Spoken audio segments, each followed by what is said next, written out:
Magandang hapon po sa lahat.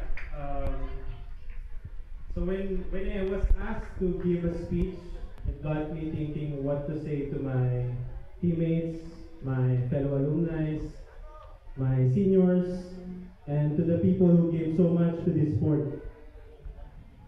Especially when I got injured pa earlier, no? Napapaisip ako kung anong message ko po sa inyo. But it hit me, no? You are the message. You athletes are still competing, still running, still jumping, still throwing, still playing the sport that we love.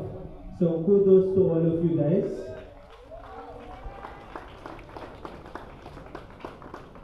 It truly means something, no? It means ayaw nyo pa rin po mag-retire. But kidding aside, what I truly mean is passion never ages. And you are the living proof that the true spirit of sport never retires.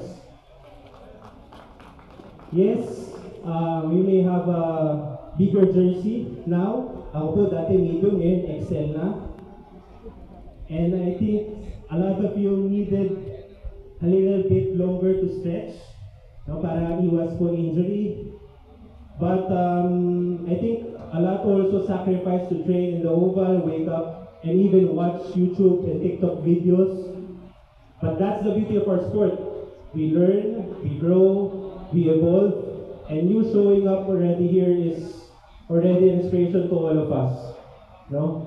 So we're very grateful, of course, to National Masters and Seniors Association for this for this kind of event.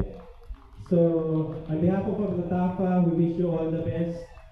May we have a safe, good weather and fun competition. Good luck po sa lahat. Salamat po.